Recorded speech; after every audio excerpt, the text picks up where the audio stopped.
Julian, 11 games in. It's the fourth shortest coaching tenure for a head coach in NFL history and shortest in nearly 50 years. Why now? What sense does the timing make? Well, we talked about this yesterday. We sure did. About whether it was time to do this, and I really didn't see the benefit in getting rid of Frank Reich right now, but I also didn't really see the benefit of keeping Frank Reich since we all knew that it was inevitable. So David Tepper decided, all right, they're 1-10. The development of Bryce Young, or lack thereof, it's not where it needs to be. So let's go ahead and move on and hope that maybe the combination of Thomas Brown and Jim Caldwell in a more, hands-on role moving forward will be able to help Bryce in the final 6 games of the season.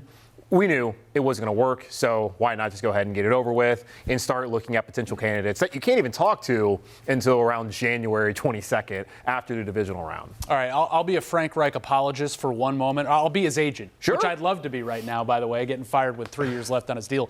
The offensive line has been terrible, riddled with injuries. The skill players around Bryce Young outside of Adam Thielen have been below replacement level.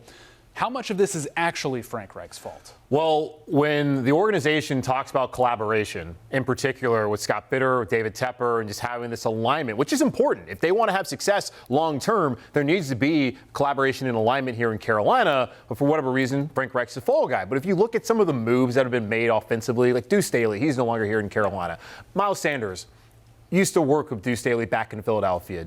Does that sound like that's necessarily a Scott Bitter move? Probably not. But Frank Reich hired Deuce Staley to be his assistant head coach, so that falls on Frank Reich. You also look at DJ Chark. Frank Reich is quoted to saying how he's wanted DJ Chark for years, and DJ Chark has provided next to nothing for the Carolina Panthers so far this season. You look at his offense and how the tight end's been utilized. Hayden Hurst, he has not been able to perform at a high enough level for the Panthers this season.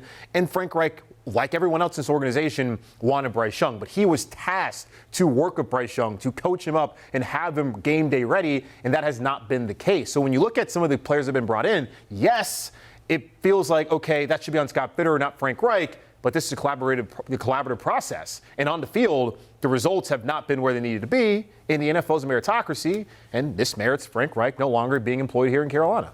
Yeah, I guess not surprising after watching 11 games, but certainly stunning that it only lasted 11 games. Julian, why is Scott Bitter still employed by the Panthers today? I mean, a lot of people think he would have been first or would have been in tandem. Well, it would have made sense if they're going to do it now. The scouting process is pretty much done for the most part as far as the college football season. Yes, there's a Senior Bowl. Trades. Yeah, they can't make any trades. The Senior Bowl is going to go on in January, so you would imagine maybe like he could stick around for that. But when you want to have a general manager in place, as that's really the time where if you get a new GM, you want him in place for the Senior Bowl so they can talk to a lot of this. Not really a quarterback, but a lot of the players they'll be down there in Mobile. I can't really answer why Scott Bitter is here. Maybe I feel like it's only a matter of time. Maybe they wait till the end of the season. I don't really see much reason why he's here in Carolina right now, but he is. So enjoy playing at Longview as long as you can, Scott.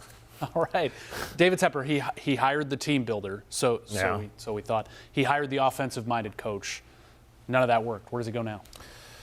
I'm imagining he's going to go knocking on Ben Johnson's door up in Detroit. Now, Ben Johnson is going to have options. He was not interested in Carolina last year, looking at how things have played out here in Carolina, the lack of a first-round pick, the lack of skill position talent, and they have some decent cap space, but it's a big ask to be able to put enough around Bryce Young for there to be a major improvement. There should be improvement no matter what next year, you would, fingers crossed, hope, but we'll see. But Ben Johnson sounds like the guy that they're going to want to go after. But Los Angeles, they lost again. Brandon Staley, his key card's not going to be working very soon. And that's a team with Justin Herbert, who is already an established top 10 quarterback in the NFL. That's going to be a job that I'm sure the Spanos family is going to want to give Ben Johnson. If I'm Ben Johnson, I'm going there. I'm not coming to Carolina when an owner has already proven that he's far too involved in the decision-making, which I guess is his right. He spent $2.25 billion liquid for the team, and what's that got him so far? 30-63, and now his sixth coach, if you want to talk about interims and count that into the equation. Maybe Bobby Slowick, the offensive coordinator in Houston, who's worked with C.J. Stroud, and of course they've had a phenomenal season. Possibly he goes to a Ejiro Evero, who's not the interim coach right now. Maybe Steve Wilkes is going to be a name people bring up. I don't really see that happening.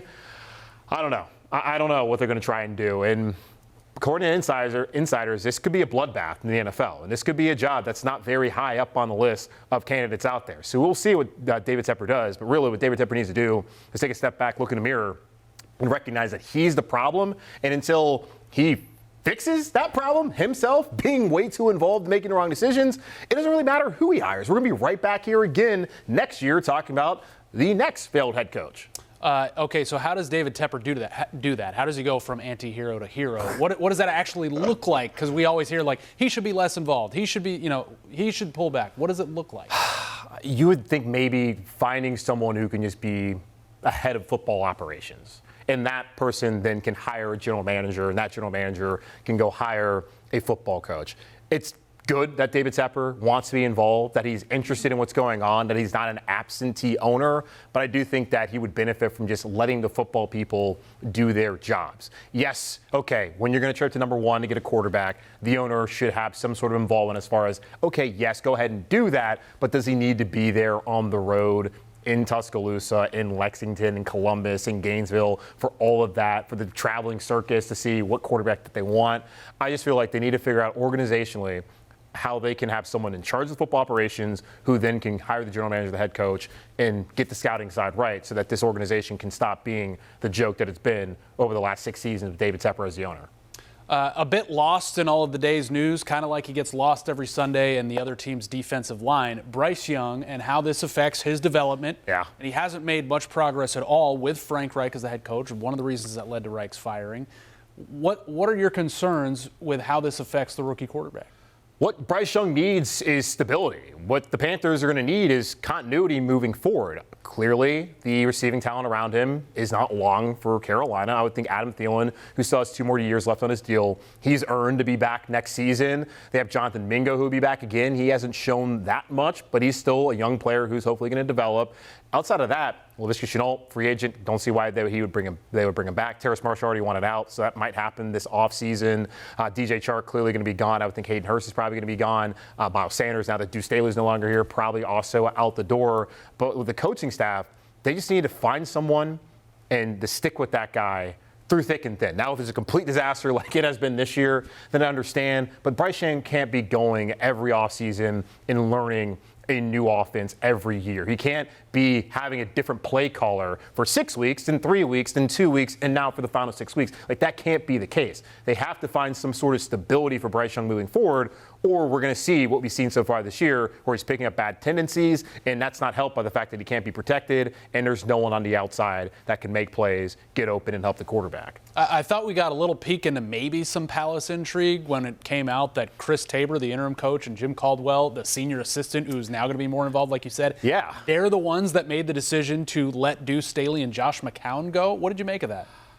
I found it interesting. I guess if Deuce Staley is the assistant head coach, then it probably would make sense to move on from him. The running game hasn't been great, but you would look at the offensive line and the 9 different guard combinations and the regression of Ike Ekwonu and Bradley Bozeman. That's probably a big reason why the run game hasn't been great. But assistant head coach, that's the guy that Frank Reich brought, makes sense. And then Josh McCown, I don't know. Josh McCown, if the Rooney Rule didn't exist, would be the head coach of the Houston Texans right now, maybe.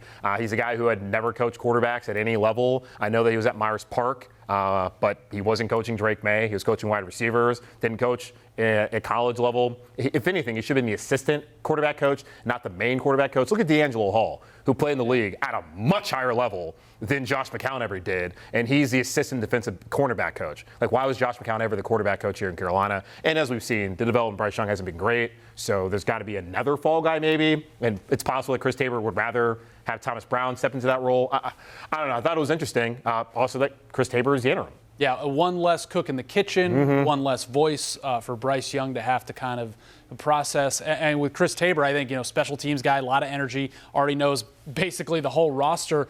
Why put Evero and Brown in the position to coach these last 6 games when there's no signs it's going to go well? Yeah, and thing too, if Evero, if David Tepper did have him as interim, that would be him admitting that 10 months ago he made the wrong decision that he should have hired him. Now, if he was going to hire a defensive coach, should have hired Steve Wilkes. He won 500. Right. Might have a Super Bowl ring after it's all said and done here in his 2023-24 NFL season. So I think that's why he's not there. And then obviously Thomas Brown, the offense has been terrible. He brought his concepts that he learned from Sean McVay in LA and married them with Frank Reich. And possibly that's why things didn't work out. But he hasn't shown so far to put up an offense capable, so why would he end up being the head coach here and even the interim at this point in time? And Tabor's done it before, did it a couple years ago in Chicago when Matt Nagy was fired, so he has experience doing this, and we'll see what it leads to. All right, so the question of the day on Panthers Twitter is, who would want this job? Well, you or I would probably want it. Yeah. But, I mean, I think there's a case to be made that somebody with options might put the Panthers as their last option. Yeah, and that's the thing. Talking about Ben Johnson, he's going to have options, especially if Detroit is what we think could be a potential Super Bowl team this year. And that offense has been fantastic. The job he's done with Jared Goff has been phenomenal. And we know Jared Goff in the past with Sean McVay in Los Angeles, the Rams. He's had success before he's been to the Super Bowl. But he's someone that the Rams cast aside for Matthew Stafford, and they made the right decision. But he's really been reborn in Detroit, largely because of Ben Johnson, who, again, last year he parlayed David Tepper's thirst for him into a bigger contract there in Detroit, where he actually wanted to be with Dan Campbell, who's been a mentor to him for a long time here in the NFL. But yeah, it's going to be difficult. There's going to be people who are interested because there's only 32 of these jobs. And if things don't work out, well, they're going to become a very, very rich man. So yes, I am interested in the job because I would love to live that buyout life. Give me a Bonilla every year. That's what I want. But we'll see. Hopefully they can find somebody. But I don't think the top candidates are going to be looking at Carolina. Now, they could because Bryce Young is still young. I'm sure there's people out there who still like Bryce and think that they can turn him into a franchise quarterback here in Carolina. But I would think that the top job available likely would be the Chargers with Justin Herbert out there when the Spanos family decides that, okay, Brandon Staley, get out of town. Julian, as a Charlotte sportscaster, I am obligated to ask you, Greg Olsen? Wow, is that something people are talking about? The Athletic reported that Olsen has expressed interest in the job. Hey, look, man, Greg is doing a great job on Fox, and he's getting replaced by Tom Brady. Which is a trap. Which, yeah, I think obviously we're all biased here, and he's been awesome. Don't know how good Brady will be. That just stinks how they're kind of giving the guy a raw deal there. But, yeah, sure, why not talk to Greg Olsen? Maybe Greg could be I don't know. I have no idea. Maybe guy knows I know he ball, coaches. He knows the modern game. He coaches his kids. Yeah, so I don't know what team they are here locally, but, hey, if they have a winning record, it's worth a look. Hey, that's what happens when the process starts this early. He would have just as much NFL coaching experience as Matt Rule when he got hired. Exactly. All right, Julian Council, 2 days in a row. Thanks, dude. Yeah.